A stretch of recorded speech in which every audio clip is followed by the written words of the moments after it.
Something good is happening. Someone is showing up for you consistently. They are kind, they are interested, they text back, they make plans and keep them. They ask how your day was and actually listen to the answer. And somewhere inside you, a switch flips. You start finding reasons to pull back. You take longer to reply, not because you are busy, but because some part of you needs the distance. You notice small flaws in them that did not bother you a week ago.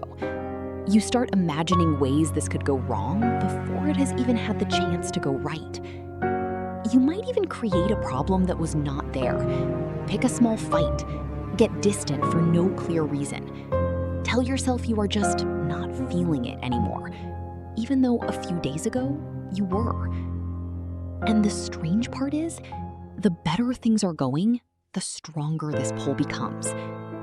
If you have ever found yourself doing this, sabotaging something good right when it starts to feel real, I want you to know two things. First, you are not alone. This is one of the most common and most misunderstood patterns in human relationships. Second, this is not about the person in front of you. It never was. Hi, I'm Hana. Welcome back to Mind Bloom.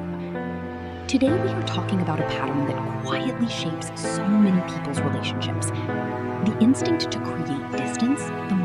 Attachment theory begins in early childhood, long before you had any say in how your brain would learn to handle closeness. As infants, we are completely dependent on the people around us. We cannot regulate our own emotions. We cannot meet our own needs. So we look to our caregivers to do that for us.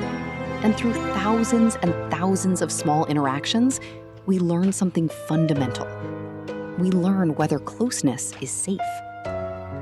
If a caregiver responded consistently, if comfort was reliably available when needed, a child learns, on a level deeper than language, that connection is safe, that needing someone does not lead to disappointment.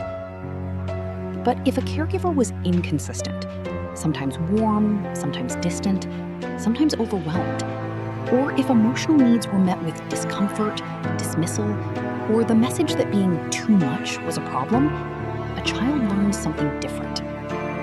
They learn that needing someone is risky, that depending on others leads to disappointment, or rejection, or being a burden.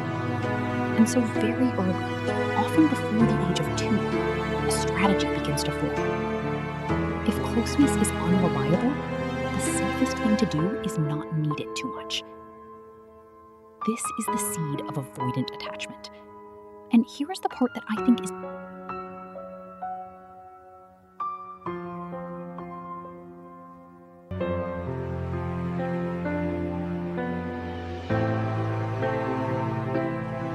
Let us talk about what this actually looks like, because avoidant attachment rarely looks like what people expect. It does not usually look like someone who is cold, or who does not care, or who is incapable of love. Most people with this pattern care deeply. They are often thoughtful, loyal, and generous in many areas of their life. What it actually looks like is much quieter than that. It looks like feeling more relaxed when a partner is away than when they are close. Not because you do not love them, but because distance, for you, has always felt like relief. And the moment you notice that relief, you might also feel a quiet guilt about it, wondering what that says about you. It looks like struggling to ask for help, even when you desperately need it, even when someone offers. There is a reflex, almost automatic, to say, "I'm fine," before you have even fully registered the question. Because needing something from someone else has always felt, on some level, dangerous. It looks like feeling smothered by things that, to someone else, would feel like normal affection. A partner wanting to talk about the relationship, a friend checking in twice in one day, someone saying, "I missed you." These things can trigger an almost physical urge to create space, even when part of you also wants the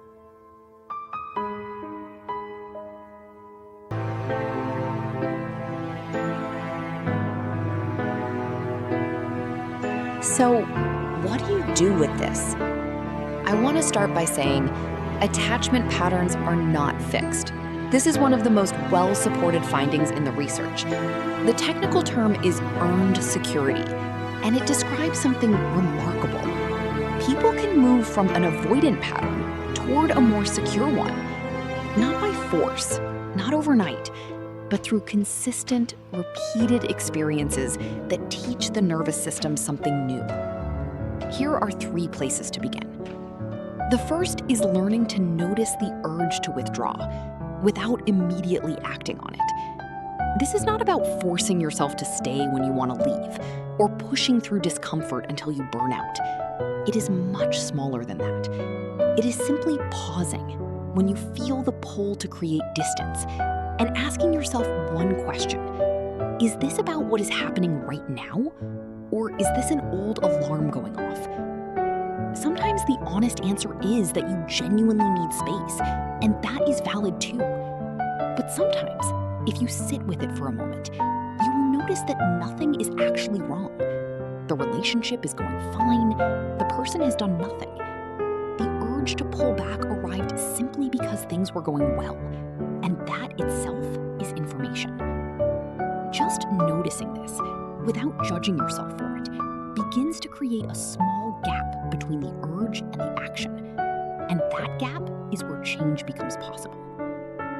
The second is practicing small moments of letting yourself be seen. Not dramatic vulnerability, not a big emotional conversation you are not ready for. Something small.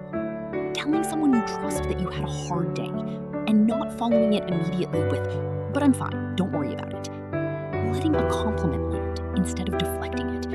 Asking for a small piece of help with something you could technically do yourself. Each of these is a tiny experiment, and what you are testing is an old hypothesis, the one that says needing something